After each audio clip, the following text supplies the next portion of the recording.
Hey everybody, welcome back to my kitchen and welcome to the beginning of all my fall recipes. As you can see, I tried to make it a little fallish, get the feeling in here. It is still almost 90 degrees outside here in South Florida.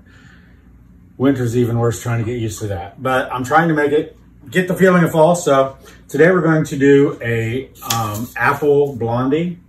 So it's basically a blondie recipe, which is a white brownie and with apples. Now we're going to use 3 cups of apples. I've already cut, peeled, and diced my apples. I have them in some water with a little citric acid. So you can use lemon juice. I use citric acid a lot for different things. So I'll put a link to this down below if you guys are interested in just having citric acid so you don't use lemon juice all the time. I sometimes will make lemonade and it's not as tangy as I like. Just about 1/8 teaspoon of this and it in a gallon makes it really good. So I just do that to keep the apples from browning, as you guys I'm sure you all know. You put a little lemon juice and it will not turn brown on you. So I've already got my oven heated to 350. I've got 1.5 cups of packed brown sugar, 1.5 cups of white sugar in here. So I'm just gonna put these in the bowl. And I have 3/4 cup of melted butter, which is 1.5 sticks of butter. So we're just gonna put that all in there together. Something to mix these up with. We're just gonna cream this together. Get nice and incorporated. I'm not sure, and I apologize. I looked this morning and I already forgot your name. Someone asked me to do more apple recipes. And since it's fall, I decided to start doing some apple recipes. And I'd start with my apple blondies. So I've grown up, I think apples always was one of my favorite fruits. My grandma Jean, my dad's mother, well, my dad's parents, the grandma Jean, they lived on a farm outside this little town we lived in, Wapakoneta. And she had an apple tree. She had a split driveway, like a U-shaped driveway. And right out by the road in the middle of that driveway was an apple tree.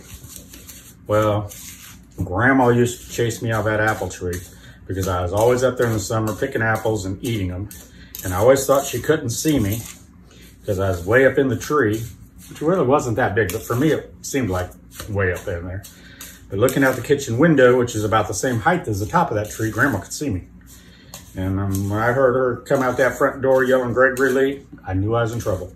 Had to run, jump out of that tree and run into the cornfield, try to hide from her. Because I was eating all of her apples that she wanted to use for baking and putting up. Okay, so I've got the sugars and the butter all combined. I'm gonna add in about 3 teaspoons of vanilla. I really need to make some more vanilla, I'm getting low. 1, 2, 3. And I'm gonna put in 3 eggs. That's good.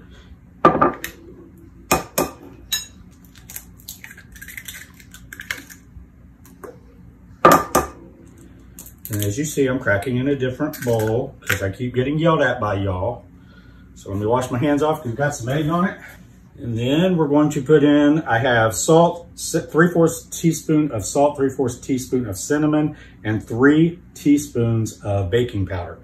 I'm going to be using all-purpose flour, so that's why I've got the baking powder in here. If you're using self-rising, you wouldn't need the baking powder and salt. So let me get these eggs and this combined in. Y'all, if you notice, I might be limping a little bit. And I have my tennis shoes on with some new insoles. I found out I have plantar fasciitis. It's like, this is my heel. There's a little muscle goes in here, or tendon, and it's kind of ripped. So I've been limping for a couple weeks, and I finally went to the walk-in clinic and found out. I had no idea what it was. Had a young, probably in his late 20s, early 30s, physician assistant that was checking on me. And he tried to explain it to me and said, have you been running up any stairs? I don't run. I said, no, I don't run. Have you went jogging? No, I don't jog. I know I should be, but I don't. He goes, well, a lot of times senior citizens, and I stopped him. I said, I might look old. I'm not a senior citizen. I'm gonna hurt you. because just prior to that, I went to a drive-through, pick up some dinner when I was a little bit too lazy to cook, and they tried to give me this senior discount. The girl said, aren't you over 65? That's why I looked at her in the window. After I told her no and tried to keep nice, she opened the window, handed me my food. She goes, I gave it to you anyways because I thought you needed it. Well, that really ticked me off. So then we're going to fast forward. I'm telling you, this has been a bad week for me and people thinking I'm old. Friday, I went where I work to get my flu shot because as many of you know, I work in a hospital. Went to get my flu shot. The lady's going through. First of all, she asked me the year I was born and she's on her little phone inputting it. And she starts spinning to the year I was born. She goes, wow, this is like the wheel or the Price is Right wheel. Yeah, she got the look. And then she had the nerve. She goes, Greg, did you want to get the super shot for the flu vaccine? I said, what, the super? What? I've never heard of that. She goes, yeah, it's for senior citizens. There was the look again. She said, you are over 65. Now, do I look over 65? I got some gray. I know I got some gray. So this has not been a good week. I've been called a senior citizen on 3 occasions. No offense to senior citizens, but I'm not a senior citizen. Okay, so back to the cooking. I got 3 cups of sifted all-purpose flour that I'm going to incorporate into here now. I got room over there. So I'm just going to incorporate all that while you are sitting there laughing and judging me and saying I look like 65. I'm not. As I told the nurse, I was born the same year as the Ford Mustang, which I'm very proud of. We have a yellow convertible one sitting out in the driveway. So yes, those of you that are now Googling it, that's 1964. So now everybody knows. But I do feel 65 sometimes. Okay, let's get this all together. Maybe I feel that way now trying to stir this. I would use my mixer, but a few of you have complained. So I didn't get the old mixer out today. And then, not because you complained, but I just put all this stuff out there. I did all this last night, so it looked good today, and then I start doing this. Okay, so now we got that pretty much brought together. We're going to add in our apples. You get in there. I'm gonna take the apples out. Where's my little dipper? And you're gonna want to dry them a little bit so you don't have all that moisture going into here.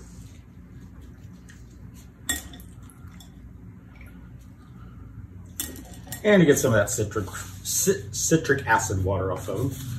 There we go. So we're gonna put those in. We got about 3 cups.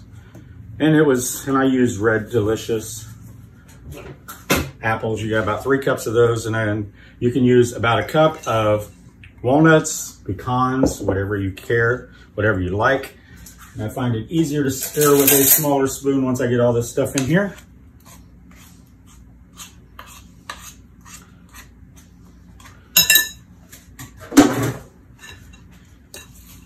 So yeah, this has been a wonderful week for me, finding out I'm a senior citizen. Oops, apples are out. My hands are clean. You guys just saw me wash them from the egg. And this is a thick batter, so don't be surprised. It's not gonna be a thin, runny batter. All incorporated.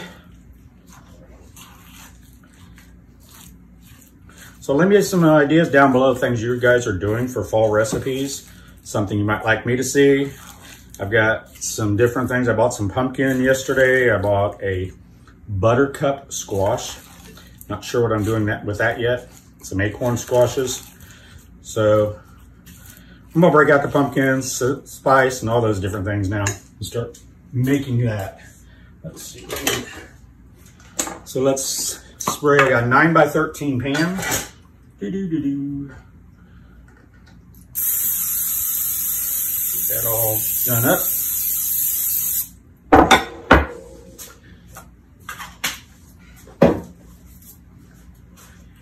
And we'll switch over to this. Now we're going to bake this at 350 degrees. And just like regular brownies, if you like them more cake-like, leave them a little longer. If you don't, take them out a little bit sooner.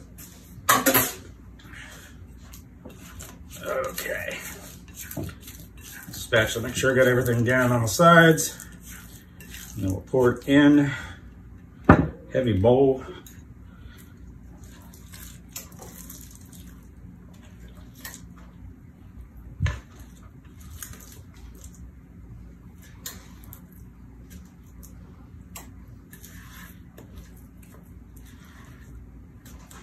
Whew. Get all that out of there.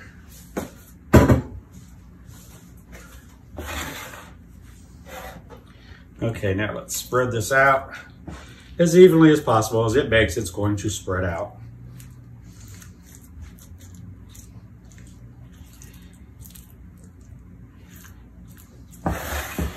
Now, once you're done, just get about maybe a teaspoon of cinnamon, a teaspoon of sugar, you know, like you'd put on your toast, or you'd mix and put on your snickerdoodles.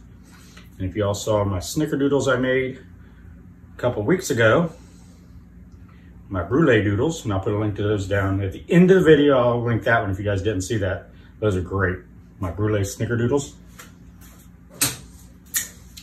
Yes, you caught me. I know, raw egg. I've been doing it for years. Hey, I'm a senior citizen now, I guess, so I guess it was okay. But I put all the extra cinnamon and sugar in a little container with one of those Parmesan lids. They fit right on top of a regular, any size, regular size mason jar. But just sprinkle this over the top.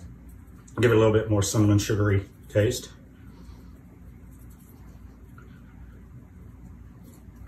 And that's completely optional, you don't have to. So I'm gonna put this in the oven at 350 degrees and I'll be back as soon as I get them out of the oven.